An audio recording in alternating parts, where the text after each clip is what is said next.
Next on the list of our global contemporary pieces is the painting Summer Trees by Song Su-nam. And by looking at it, I don't know if without the title you would guess that this is an image that's possibly referencing a landscape, but it definitely is. So with it, it is a pure landscape piece because there are no people within the art piece. But without that title, you could say it would be a pure land or pure abstract art piece. But then putting that title of Summer Trees on it definitely associates it with an object. And so we cannot call it a purely abstract piece, but it absolutely is a pure landscape art piece. So first of all, let's talk, and you should be looking at something you're like very familiar with, I hope, from a former video. So our artist, Song Su-nam, was a leader of what we call the Sumukwa painting technique. And that's basically a reference to ink wash painting. And that has a history in China and in Asia from, I'd say, the Middle Ages, like the 1000s ACE or 11th century. And it was used primarily by a group called the literati artists. Now, I could have talked about this with Travelers Among Mountains and Streams, and which I'm showing you here in addition to another painting. But I chose to wait till now to connect these two together and to enforce this term. So literati painting was done by the literati, which were scholar artists and poets. And poetry, ink wash painting, landscapes was the noblest of arts. And most of the time, or actually all the time, and it's very similar to like romantic landscapes in Europe, that landscapes and nature represented far more than just this is what a place looks like. Landscape symbolized qualities that were valued in society or that a particular person wanted to have. Loyalty, spirituality, strength of character, not strength of muscles, intelligence. So like imagine a bamboo tree, and bamboo is incredibly strong. So to have a bamboo plant in an image, it's not just that, oh, there's bamboo in my yard. It means that you have strength of character. You might bend and adapt, but you don't break.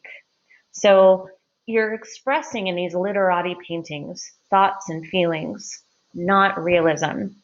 And so they were done in ink wash. They included poetry, perhaps, and that's why you see some of the text in both of these images.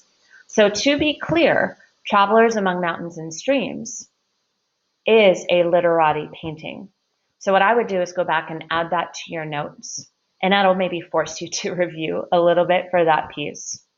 Now let's fast forward here to our modern era of 1983 with Song Su-nam, and he's from Korea.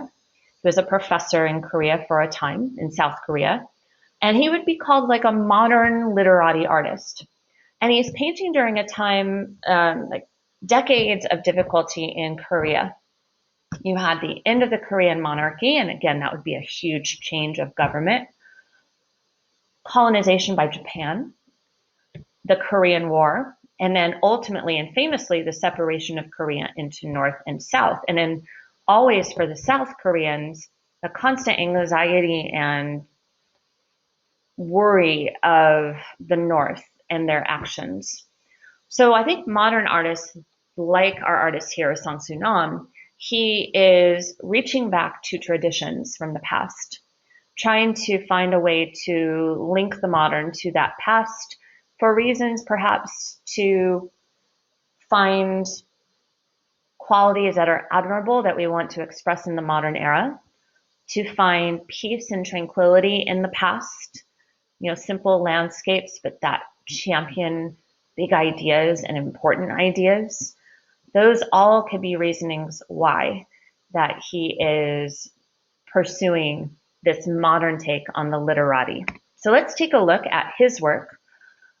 First of all, it's dominated by a couple simple things.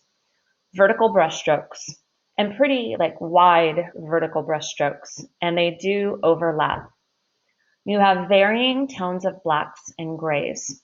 And in fact, what I think that does is create a sense of depth in a way. So if you kind of take a look at that, the lighter gray tones, which are created, by the way, with a wetter application of paint, a wet paint too. So you have this kind of wash, an ink wash of color.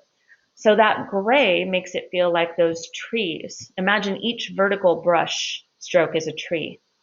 So the gray ones are further away from you. The darker black or charcoal gray vertical brush strokes are the trees that are closer to you. And those darker strokes are made without much water. And then what I never noticed before, but I noticed after a while of looking at this, at the bottom of each brush stroke, in the darker black kind of vertical brush strokes, you have these small lines, almost like tree trunks. You think of it that way. And then I think it's interesting also that he didn't take the strokes all the way down to the bottom of the paper, that he leaves this empty space or negative space. And that gives you the sense of ground line, and that trees are placed in varying places within that space. And then because landscapes in literati art pieces represent bigger ideas, trees, upright character, strength, during adversity could be that. But those brush strokes could also represent people. They could be, yes, trees, but also represent a group of people standing together, unity in the face of adversity. So this painting, when I first saw it, it didn't impress me much, to be honest. But then that's the power of learning about the context of the piece.